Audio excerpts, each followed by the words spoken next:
Welcome to the DIA's Thursday at the Museum program. I'm Ian. I'm a community engagement manager with the DIA. I want to start by assuring our regulars that you're in the right place. Thursdays at the Museum is moved to YouTube. We're hoping that this transition made it an easier login experience for you and overall a more enjoyable broadcast. On YouTube, you'll find there's no need to log in unless you'd like to ask a question, which we do want to encourage you to do. If you're already logged into a Gmail account, you might automatically be signed into YouTube. But if you're not, you can find a blue button at the top right side of your screen. Just click sign in, and this will take you to a Gmail sign in page. Use your Gmail address and your password and choose to create an account. There's a button that should say create account. And below that, you click that button and then you'll have an account. Once you're signed in, then you can add a public comment. There's a prompt to do that. You can ask a question at any point during the live event and we'll do our best to respond to them. To make the event appear full screen, there's a small square icon in the bottom right of your video. That option will only appear when you hover your mouse over that area. You can also turn on closed captioning. That same area, there's a CC icon for closed captioning. All right, but today we're going to welcome the studio staff. The director of studio programs, Charlie, will be taking questions and speaking with studio artists Ani and Stephanie about how murals are created, with a specific focus on their most recent project in Lake Orion. Welcome, studio friends. Thanks, Ian. We're thrilled to be here. Like Ian said, my name's Charlie. I oversee all the art making programs for the DIA. I'm so happy to be here with two of my wonderful colleagues, Ani and Stephanie, who are both active artists, and also we're lucky enough to have them work in the studio. We're going to talk about murals in general, about a fantastic new mural that they created in Lake Orion, and a little bit about our Partners in Public Art program that project was made through. So the Partners in Public Art program is a collaboration between different organizations and municipalities and organizations throughout Southeast Michigan. And we try to help them tell their story. So we go out and work with our partners and ask them what types of themes and ideas that they're interested in. We put out a survey to the community, asking them what types of, what their community means to them and what interests they have. And then we take that, we create an analysis and create a composition based on their information. And we did that. We've done that in many different places, including Lake Orion. And I want to talk about a few of them. First, murals are a type of artwork where paint is applied directly to a wall. So it could be a ceiling, it could be a wall in a house, it could be outside. Some of the first art that we're aware of was murals, and you can see some of that on your screen right now. For the murals that we do, we're extremely interested in being able to help communities tell their stories. So one of the first murals that we worked on was in Clarkston, Michigan, where an artist named Alex Guilford, who also works in the studio, also helped create that. And you can see those two kids right there. One of the great things about the mural program is that it really helps transform spaces into places. And so people are taking pictures in front of that mural all the time. We also had children help with the creation of that mural. So that was a fantastic experience. Another mural that we worked on was in Clawson, Michigan. And this one was actually led by Ani and one of the high school teachers from Clawson, Michigan. It really speaks to the wholesome community that Clawson is. And we're thrilled to be able to work with that community on that project. We also don't just do murals, but we do sculptures as well. So for this one, we worked with the Osborne Neighborhood Alliance. And they're really trying to revitalize a certain area of Detroit. And part of what they're doing is creating a butterfly garden. And so this sculpture right here is a caterpillar turning into a butterfly, and it's erected right in the center of that area. We also work with seniors as well. And we worked with Hannon House to create a fantastic mosaic on the facade of their building. And if you look at all the little bricks that are lined up there, each one of those was made by a different participant and someone who is part of the Hannon community. Last year, we recently created a mural in Michigan called the Rainbow Maker, and there you can see artist Wendy Popko painting the mural. She's painting a little bit of yellow right there, but you can see that big white area that ends up getting turned into a silhouette. She's very interested in telling the story of children and how the children are the future, and they are the rainbow makers of tomorrow. And so working with her was a fantastic experience. And then we have another one. Oh, and then there's a bit of a preview. So if you look close, that's actually Stephanie and Ani standing there in front of the mural that we're going to be talking about today. I love that photo. And another mural that Stephanie spent a lot of time working on is this one here in Romeo. Romeo, every year they have their annual Peach Festival. And so this mural is called The Spirit of Romeo. And you can see a young girl reaching out, offering up a peach, and people of diverse backgrounds next to her. There's even a little bulldog in there. That's the school mascot. So we really try to hone these murals and these compositions to really reflect the interest of each community. And then we also worked with the Sterling Heights Police Department.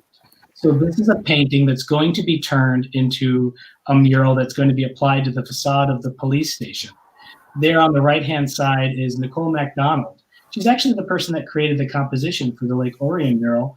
And we worked with the police department, went over many different compositions, and they ended up feeling that this one really represented the values of the police department. And she's standing right there with the police chief. And then lastly, here's a mural created by Ellen Rutt in the Warren Recreational Center.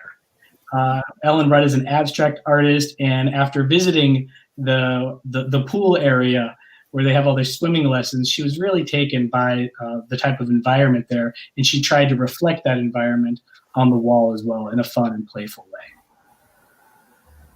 way. But today, we want to really dive deep into making the mural in Lake Orion. And so what I want to first do before we dive into that is talk to Ani and Stephanie a bit and ask them how they came to be such amazing artists and came to have their roles at the DIA. So Ani, why don't we start with you? Can you describe what do you do at the museum? Hi, I am the community arts coordinator. I work in the studio, and I have been in the studio for about 10 years in various positions. And currently, as the community arts coordinator, I coordinate and I work on these public projects, some of which Charlie has mentioned. And I also run our Drawing in the Galleries program. I the project manager on our Detroit Public Schools annual exhibition, and I teach school, group, and community classes. Fantastic. Stephanie, why don't you describe your role a bit? Hi, yeah, I am a studio instructor at the Detroit Institute of Arts, and I have been part of the studio staff for 14 years. Currently, as an instructor, I teach classes, for the community groups, for virtual school field trips at the moment, and any other partnerships that we have. I also am part of the Partners in Public Art program and work on some of these murals. So, yeah. Wonderful. Stephanie, could you talk a bit about where you studied, your artistic background? Sure. I went to Wayne State University. I have a Bachelor of Fine Arts with concentrations in painting and drawing. And I've just always been interested in, art, and especially murals. I've done murals for a while indoors. So my first outdoor murals were here with this program, which I've loved. That's great. What about you, Ani? I have degrees in sociology and fine art, and I have my Master's of Fine Art degree in painting and drawing from Wayne State. I've done a few painting and artist residencies, which have been really helpful and eye-opening. And I hold my own studio practice on a regular basis. That's great. So as I watched you two make this mural, for me, it was very inspiring. And so I'm interested in what artists or artworks inspire you. Stephanie, why don't you go ahead? That is such a hard question for me to answer. I love so many types of artwork. I guess I'm really drawn to impressionist works and abstract expressionist. So yeah. Ani? In grad school, I fell in love with the San Francisco Bay Area painters from like the 50s and 60s, like Richard Diebenkorn and David Park.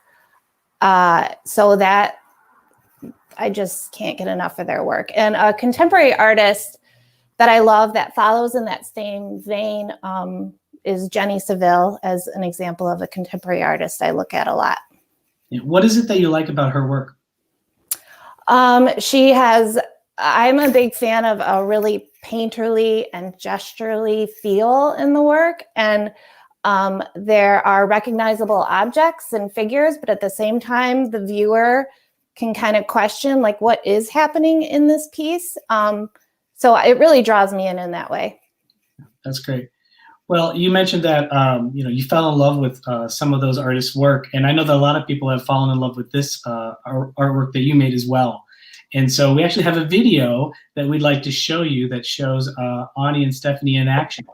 And so if you could start up that video, and Ani and Stephanie, feel free to provide any commentary about what's going on for a little context for everybody that's watching. Sure. Yeah, so this is an image of the wall, mostly primed when we first started.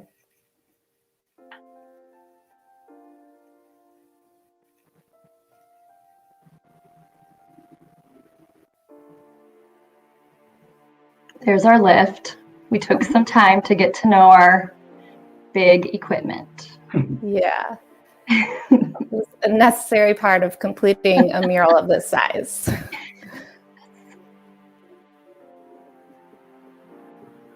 Looks like a necessary hat you were wearing too for the sun.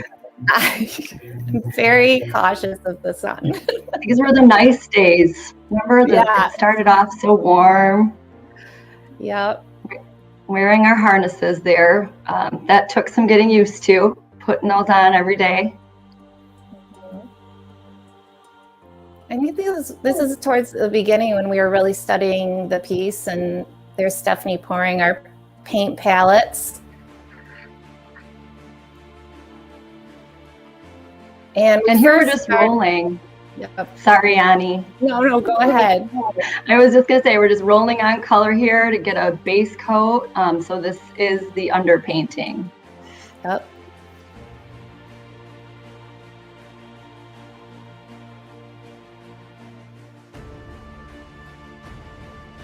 You are so high up there. What was this building? 4 stories? Yeah. We were doing the upper 2 stories.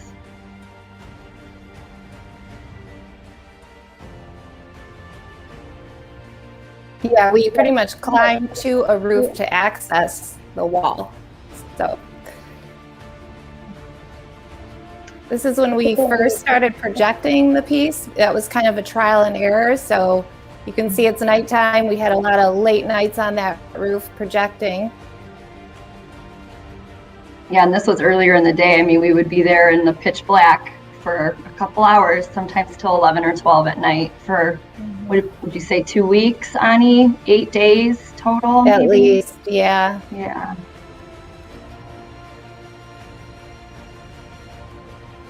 So that's where all that projection is, all that navy blue, kind of that lacy overlay. And basically we just traced it all out with a roller.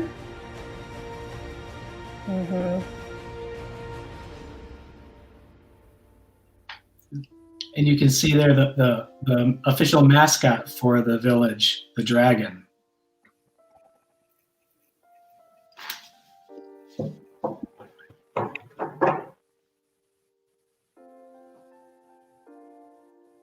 And there's Lake Orion. We got to look at that every day. Yes, it was a great view. Mm-hmm. But yeah, that's amazing. Every time I see that video, I'm always so impressed at how you're able to do that. So let me ask you this: how did you end up getting the composition up on the wall? Yeah, Ani, why don't you go ahead and start? Well, like Stephanie mentioned, we projected a lot of it, but we had to project in multiple sections because the wall was so large. And if you could see from that video, we could only step back so far because we were on a rooftop while projecting. So it was a mix of projecting and freehanding and gridding it out. It was trial and error. I think we separated it into 8 sections and then gridded out each section just in case the projection didn't line up perfectly. We would have to have something to look at where we could freehand it from there. So, which did happen, especially on that left side where the eye is. Yes. Yeah. So it's like we're seeing a picture of the lift there. The lift there. What type of equipment did you need? What type of supplies did you use? Talk to us about not just the composition, getting the composition on there, but the tools that you needed to get it done. Yes. Yeah. So the lift was 135-foot articulating boom. We were actually given just a telescopic boom at first, which was just a straight arm.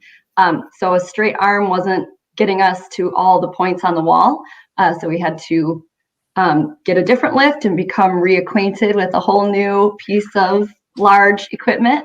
But it did, get us to all the points of the wall we needed to get to. And it was our friend by the end. Yes. I loved him. Yeah. And then, so what else, Ani? Like the paint. And the scaffolding. And the scaffolding, yeah. Mm-hmm.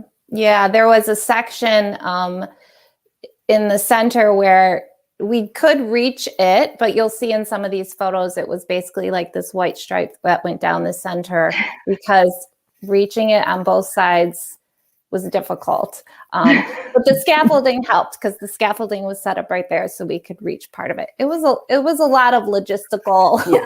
The scaffolding and our third extension roller, I think, what was that one? Like 20 feet, 20-foot extension roller. Yeah. And then the paint we used was bare exterior house paint, like just what you would paint your house with. It's pretty durable. And brushes, I mean, we painted it with 2-inch brushes that you would get at Home Depot or Lowe's or something. So that was the final coat. Yeah. I remember finding that very surprising. I remember going out to visit one time, and you were out there with paint brushes. I think one would assume that you'd be using rollers the whole time because of the scale of it. But you were really getting in there with some somewhat fine brushes. Oh yeah. The majority of it was all done in brushes. So what would a day be like? Like, what is a regular day like when you're working on a mural? I mean, Stephanie, you talked about getting there early in the morning. When it was still dark. Like, what's an average day like when you're out there?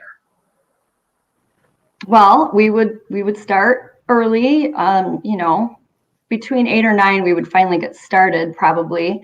But we kind of had some logistics that we had to work out, and then we had to bring a lunch or something, and we had to use a restroom. So that was upstairs in a separate building, and then we would walk down, get the lift started. One of us would go upstairs and the other one would drive the lift and pick the other one up. So that was how our day started. Then we would load up that basket that we were painting from and go up there and hopefully get a couple hours in right there before we had to come down for more paint or whatever other things, lunch. Yeah. Anything to add, Ani? Just like Stephanie said, it was a lot of logistics. She mentioned like going up on the roof, going up on the lift, coming back down to the roof, climbing back down a ladder, going down the stairs and back upstairs to use the restroom or get our lunches. So we got our workouts in. Annie always made me take the stairs. I was very tired. There was even an elevator, and she said, "Come on, let's I go." wouldn't let her take a break. Yeah, and this one, I mean, and this was a really, really large piece. There's a comment there. Do you know the dimensions? I think it was 3,700, at least 3,700 square feet, and so that is, I mean, it's quite large. Much larger than any other project that we've ever worked on. How is it working outdoors this whole time? Because Stephanie, you mentioned how you used to do murals indoors and you started doing outdoor ones for the museum and with our partners. What is it like working outside for extended periods of time? I mean, there's a lot to think about, and a lot of elements that we faced. I think we started out in 80 degrees a few days, and you'd have to watch that the paint didn't start to have a layer of dry goop that you had to work through. I mean, that could happen pretty quickly. And also, just the heat in general. So we would have to stay hydrated. Well, when you're hydrated, that means you got to go to the bathroom. So we worked through that. And then as it got colder, the fall was great. Loved that. The wind and rain were probably the biggest, most exhausting obstacles for us. And then it got cold. And I mean, I think there's a couple pictures where you'll see snow on the roof, and we were cold. We had little hand warmers, feet warmers. Yeah. Yeah, I think people probably don't think about the idea that you would need toe warmers to create a mural. It was really necessary, it seems like, towards the end. Yeah. Yes. So so creating something on this scale, of course, you have people that are behind the scenes as well, ordering supplies and things like that. But what type of assistance did you receive from the building owner, from the community, from the city? Who are some of the people that really were able to help this come to fruition? Ani? We kept in constant contact with the police department, the DDA, the village employees, especially when, I mean, you saw in that video how large the lift is. We would have to drive that lift from one side of the building to the other to reach both sides of the wall. So we were in constant contact with the village, letting them know like when we needed to move it and for how long we'd be parked on the street, etc. So they were instrumental in helping us with that. Yeah. So besides working with the city and the community, you were spending a lot of time with each other. So I'm very interested. What was it like working so close for so long? Different people see things differently. So I was wondering, like, what was it like working together, and how were you able to fuse and collaborate together? Stephanie? Well, luckily, Ani and I are friends outside of the museum as well. So to spend that much time, day in and day out, it was great. I mean, our communication worked really well together. I mean, we were able to solve problems and talk it out. But yeah, Charlie, like you said, we did see things differently, and it's amazing to discover that. You're like, well, do you see that green there?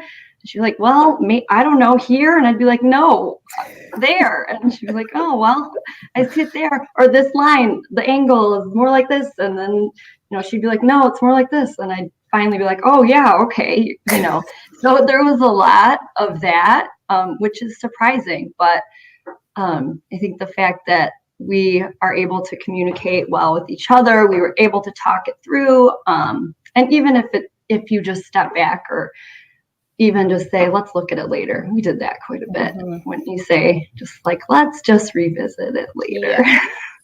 Yes, I agree. Yeah. It is amazing how differently we can see things. But I agree with Stephanie. We worked really well together. I thought I knew Stephanie really well before this. I even know her better now, and I love her even more. So nothing but good came out of this partnership. Same. That's awesome. There's a comment here about being so high up. You know, there's so many. You know, a lot of the murals and projects that we've done are on the ground level. This is the first one that we've done way up high like that. I mean, how did it feel to be up there? Was it scary? Have you used a lift before? Stephanie, I know that there was a lift that was used for Romeo, but could you talk a little bit about that? Sure. Yeah, the lift in Romeo was not this big. I think that one was maybe 50 feet. And this time it's quite high. We definitely wore harnesses every single time, got to know, you know, what that felt like with that extra weight. I mean, it felt like it got in the way a lot, but you know, we knew that it was necessary and it was safe. So we had like a little clip, like a carabiner clip, and it would clip to us. And then when we got into the lift, you would clip it to the lift itself. So yeah, I mean, I had some experience, you know, driving that other lift. But I mean, this kind of was it's a whole new ball game, it felt like. So yeah, it just was relearning. I got to learn right along with Ani. It was a trip. Yeah. How was it for you, Ani? Yeah, it was a definite experience driving that and learning that lift. And we both became really good at it by, you know, as we got more used to it, it became more natural feeling like driving a car. We were really good about reminding ourselves or each other about safety, you know, like clip in. That was like our first thing we said, like, make sure you're clipped in. A couple times it felt like, I think we would step into the basket and not have our harnesses on toward the end because it just felt like our clothes. So then we'd be like, oh my God, we're not wearing them. Yeah. So we would have to go back out, get them back on, you know, get them on.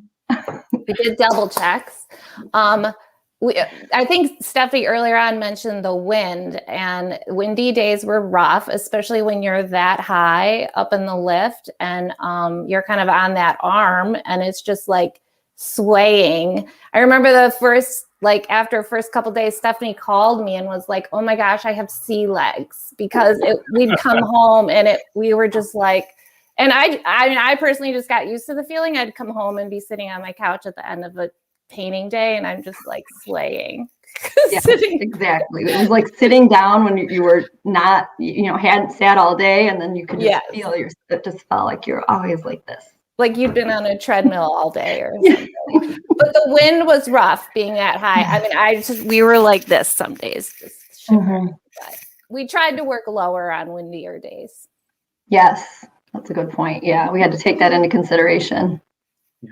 And you weren't just working on one side with the lift, but you also had to take it out into the street as well, right? Can you talk about that a little bit, Ani? Yeah, sure. So we had to take it out in the street to get both sides of the wall. So we had to coordinate with the city and the police department. So they would come out and kind of put barricades up. They'd have to block traffic. And we kind of caused a bit of commotion, but we had to reach the other side of the wall. So, and yeah, that was the other thing. It's not just getting used to like going up and down in the lift, you know, controlling the arms. You also have to learn how to drive it and park it. Parking was another thing. So, but yeah, they'd block off the streets for us. They'd guide us over. Both of us would, you know, it's really helpful to be working with Stephanie and as at least a 2-person team where we'd have, you know, 4 eyes, you know, on the road, on the controls. So that was great. Yeah, that's great. I'm looking at these 3 images right here. Stephanie, could you talk a bit about going from one phase to the other when it comes to the painting? Because it looks like these are either 3 different spots or 3 different phases of a similar spot. They are 3 different spots for sure. But it does show you, I mean, this is the final coat of paint. So this is where we were using our brushes. That one on the left kind of has some fine detail that we were trying to use the projection to get those, kind of those really detailed lines in there. That middle one is, that's probably the closest one, if you can tell by the bricks. So that's a super close up. I couldn't even tell you where on the wall that is. Not anymore anyways. But it just kind of gives you a glimpse into the brush work that you can't see from the ground. Not sure how many people will ever see that up close. So it's great to have these pictures. I love that this is documented. But all these little brush strokes and marks all make up this greater image and the feel of it, the technique of it. And then the one on the right is farther away, but you can kind of see we did use a lot of the underpainting. So that was the purpose of that underpainting, was so that we didn't have to cover every single inch of the surface again. So we could keep a lot of that blue showing through, and maybe just put some highlights and some blend colors to blend on top of it. So yeah, do you want to add to that, Ani? Yeah, I mean, you kind of covered everything. That I will say the one on the left, you can kind of see a reference of scale because that's a ladder, the roof ladder at the bottom. But yeah, I think this is a great example of the fine brushwork that Stephanie is referring to. Yeah. So we've got a couple comments about the dragon itself. Ani, you helped coordinate this project. Can you talk about how we arrived at a dragon as part of the composition, or as the composition?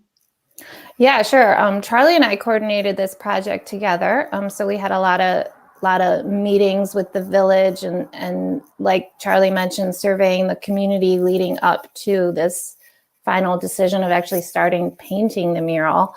And we arrived at the dragon, well, the community arrived at that decision. So surveying the community, people were interested. Dragon was kind of like a top feedback of what people wanted to see on that large wall.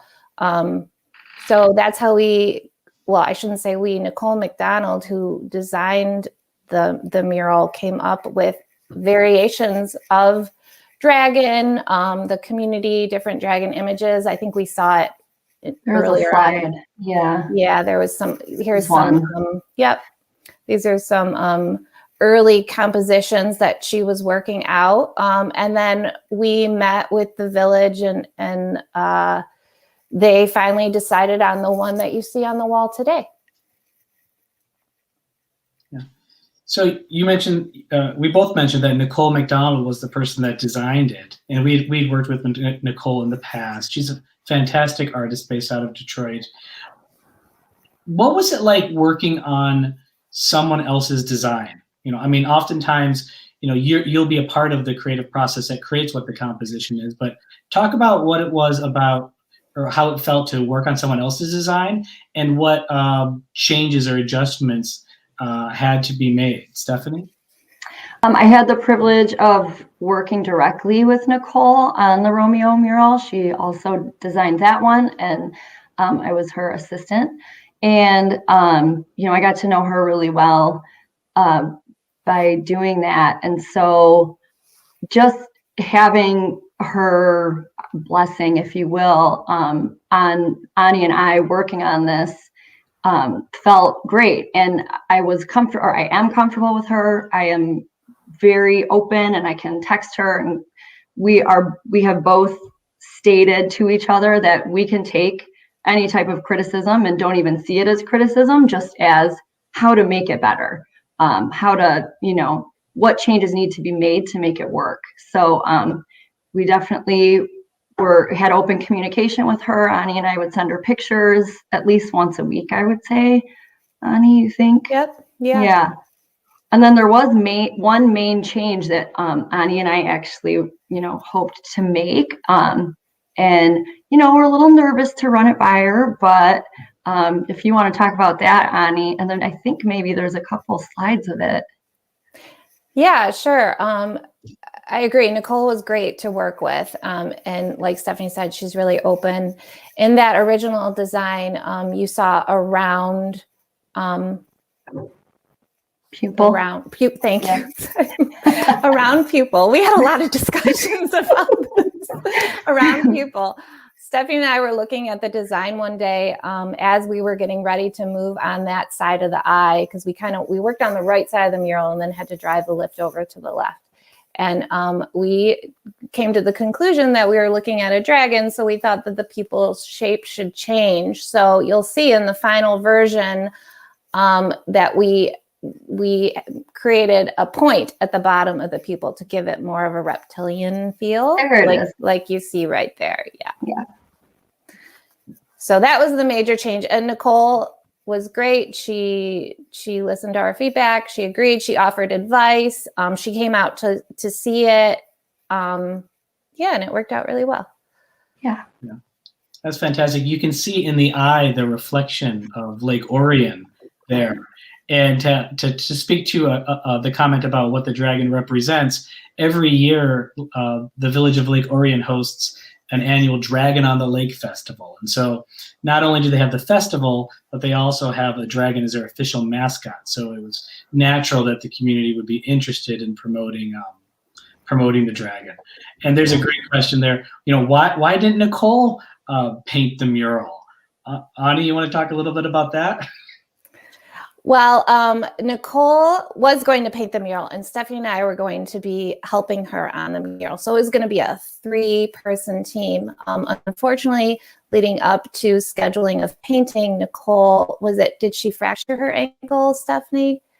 Yeah, I think she fell down a couple stairs and hurt something in her leg and was on a cast. So right. So that unfortunately for her, it took her out of going up on the lift and climbing ladders and all the physical work that goes into painting a mural. So she was still there for support and for feedback. And Stephanie and I just did the labor. Yeah. Speaking of labor, how did you determine who did what? Was it fairly equal, that you're each going to work on the same thing, or did you divide it up? How did you work that out? I don't even know how we worked that out. Well, poor Ani. Did you work it out? We worked it out, but poor Ani, because she's tall and has long, graceful arms, she was having to do all of the reaching. I'm sure there was that slide where you could see that white strip up the center, and that was the strip that the lift would not reach. So we had to get a really long extension pole for the rollers, and Ani was the one who had to lean over the basket while I basically was holding her waist because it was terrifying, and then just had to, harnesses, we were fine. It was, but she was the one who had to reach all of those really hard to reach spots, even with the brush. She was having to reach pretty far. So yeah, that's the one thing that I can think of that she had to do that I didn't do. As far as everything else, we pretty much split it up. I don't know. Yeah, and Stephanie knows me. I like to do stuff like that. So I was fine with it. Push the envelope. Yes, I do. And she had the hard part because she was like watching me do it. And like she said, just holding on to my harness for extra security, but we knew nothing was going to happen. I worked a lot with Charlie leading up and coordinating this project. I worked with the city and the police department. Stephanie more so coordinated a lot of the lift, like scheduling the lift to come. When we got the wrong lift, she was great at like switching that out. So she did a lot of that coordinating. So we both kind of did our own coordinating. We were talking about this earlier, Stephanie and I, and we talked about how Stephanie's part-time and I'm full-time. So we were both doing the work, but we were great at respecting each other's schedule too, just keeping that in mind. And we also had to think about the weather too, like in terms of when we were going to do what labor. So if it was a really bad day of weather-wise, we would try to think of stuff that we needed to do indoors, like organize paint, mix paint, create our reference posters. So we got really good at like working around each other's schedules and then working around the weather. But like Stephanie said, we really split all the work right down the middle.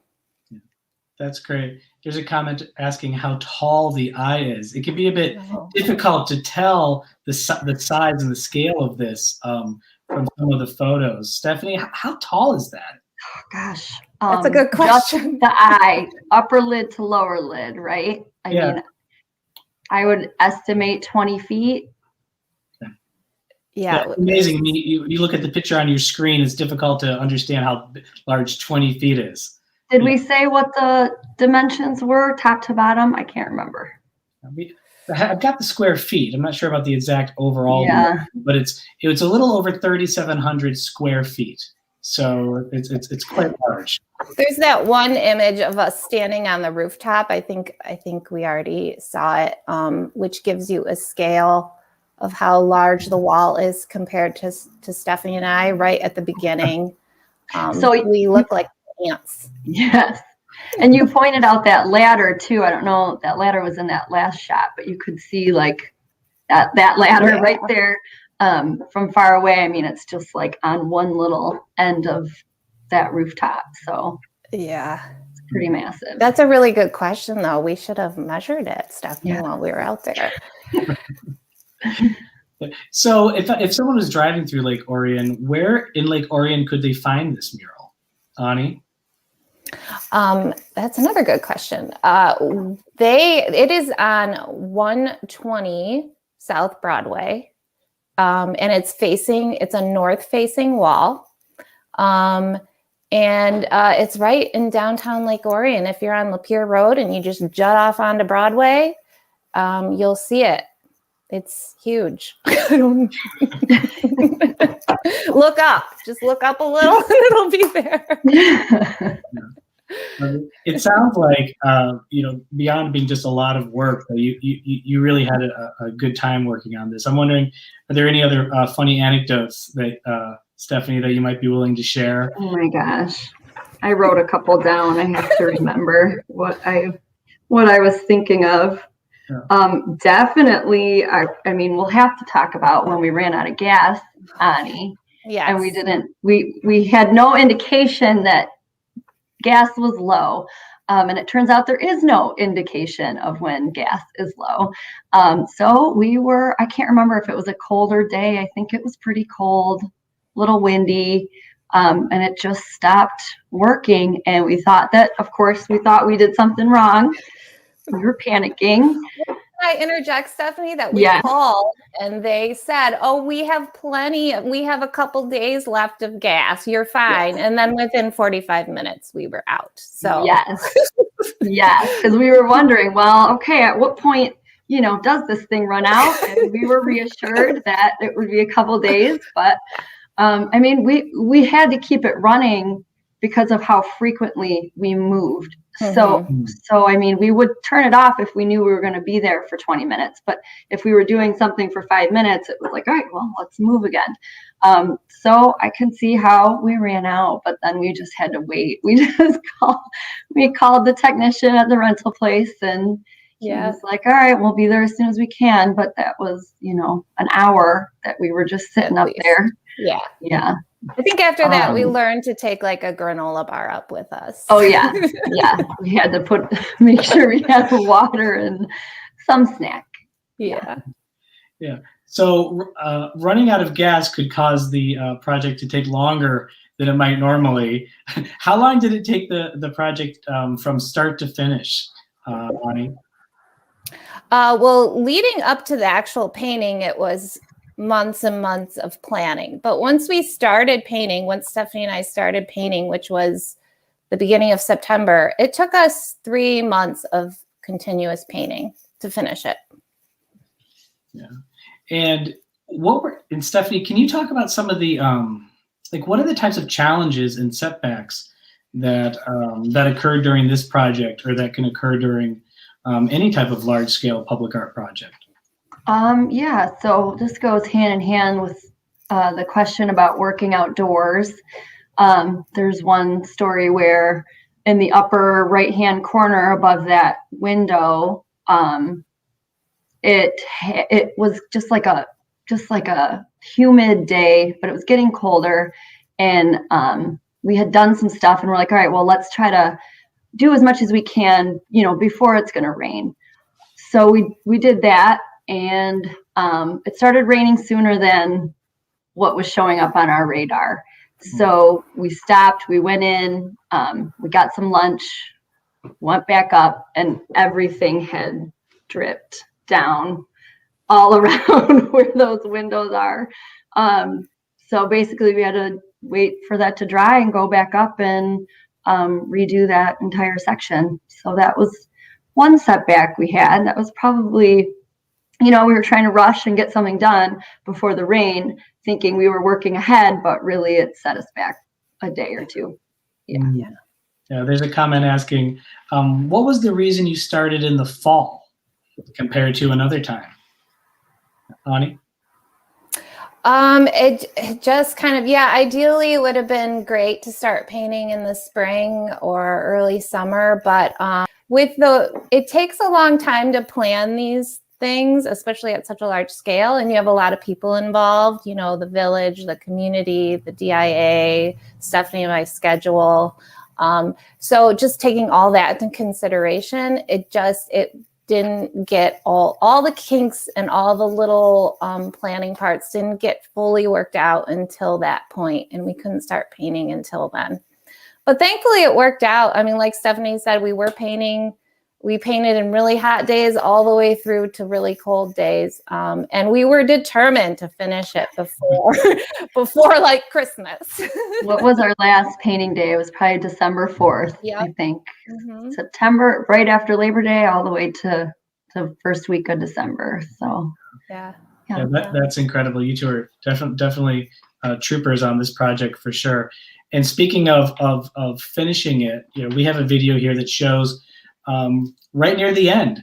So right where you're working on right there. Yeah, there you go. Look at that. So let's go ahead and watch that, and feel free to provide some commentary about what we're looking at.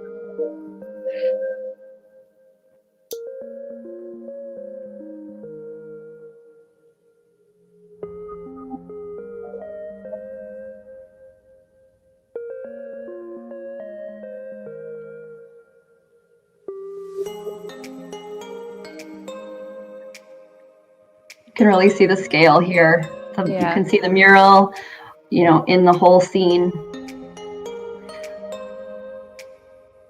Yep, that's not quite the end because the pupil is still round, but right.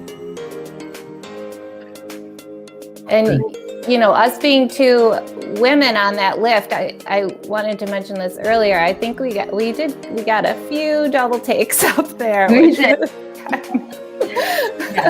Funny. Very empowering to have a 3-woman team for sure.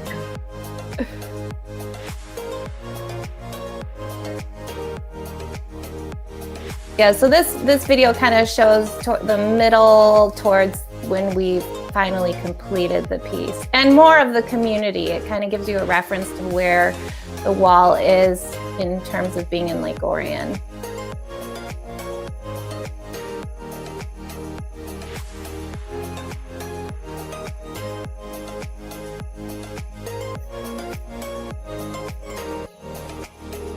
I think that park is right down the street. Yeah. Yep. It is. Yep, you can see it right there in that shot. And then that's the building on the left. It's on the other side. Oh, our paint. We had a nice little nook there where we would just mix paint and store it. Yep. Which that took a while too, talking about logistics, just figuring out where the best place is to put like 22 gallons of paint so you're not moving them around all the time. Yes.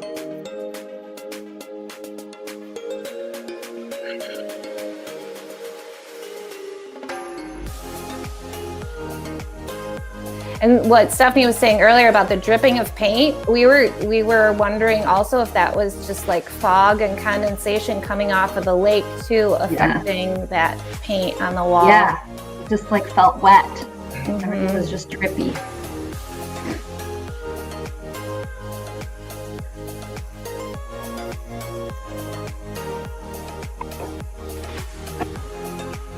And that's the final piece.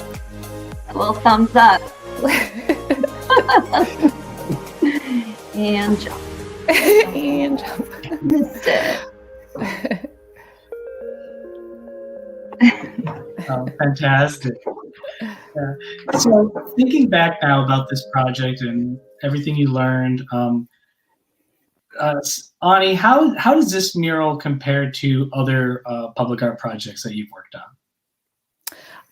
Well, as you mentioned earlier, I worked on the Clausen mural, which that one was about 650 square feet, and this one's almost 4,000. So the scale is much different. I've also, with working at the DIA, I assisted a little bit on the Clarkson mural and a project we did in Hamtramck where it was more putting tiles up, handmade tiles that students made up on an exterior wall.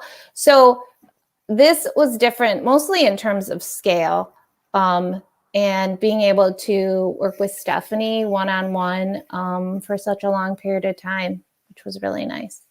Mm-hmm. What about you, Stephanie? How did this experience compare to others? I mean, yeah, I think I'd have to agree with Ani that the main difference is scale. And with that comes differences with the lift and the logistics of what side we're going to be on, and, you know, really figuring out timelines so that we can make the most of each location that we're parked in. And I mean, really, we just kept saying to ourselves, logistics, like this is about logistics, like we have to figure this out. So yeah, that was probably the main thing. And of course, like working with Ani a lot was amazing. And Stephanie was really good. Thanks, Stephanie. But Stephanie was really good at keeping on a timeline. Like she continued. It was helpful. And in the long run, it was a smart move. I was kind of like, we'll figure it out. Well, and it's funny. But I'm usually much more like that than you. So maybe you were rubbing off on me and I felt the need to, you know, nail it down. We learned from each other. We did. Yeah. We did. That's great. You're getting some positive feedback from the comments. Some congratulations. Oh, nice. You did a great job. That was really nice. Now that this project is complete, Ani, what are some other projects that you're looking forward to doing in the future? I'm sorry, you cut out a little. Could you repeat that? Yeah, now that this project is complete, what are some other projects that you're looking forward to doing in the future? Okay, with the DIA, we're working on coordinating some future public art projects, and I'll be involved in those, coordinating and creating aspects. And then personally, like outside of the DIA, I'm working on a couple commissions. I keep my studio practice, and like Stephanie and I were talking earlier, we both live in old homes, over 100 years old. So we feel like that is also an artistic endeavor. What about you, Stephanie? What are you looking forward to for future projects? Yeah, so for Partners in Public Art, for the DIA, I am slated to work on a mural in Utica, downtown Utica. And then beyond that, my husband runs a woodworking business, so I do a lot of commissioned hand-painted things, and also just finishing, you know, with sanding and, you know, staining, all that boring stuff. So I work on that too. But also I do have a couple projects, outdoor murals in Detroit that hopefully I can work on later this year. That's great. And then this is going to be our last question, and that is just thinking back, what's one of the biggest learning lessons or something that you really learned from this experience that you'll carry with you, Ani? Oh, gosh, there were a lot. I think I've never had an opportunity to drive such a large lift and learn that.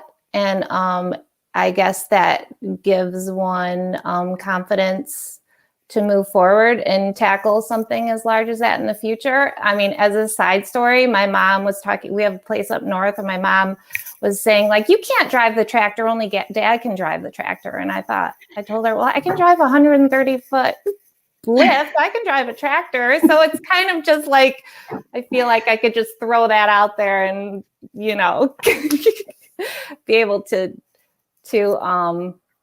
tackle larger things. Absolutely. It's empowering. Yeah. Same thing. And, you know, not just the lift, like we were doing physically demanding things, the lift aside, and it just, you know, makes space in yourself for doing more. So, yeah. Well, you two did a fantastic job. Thank you so much for not just working on the project, but for joining us today to talk about the experience. Thank you. Yeah, thank you. Yeah. Thank you. And thank all of you for watching.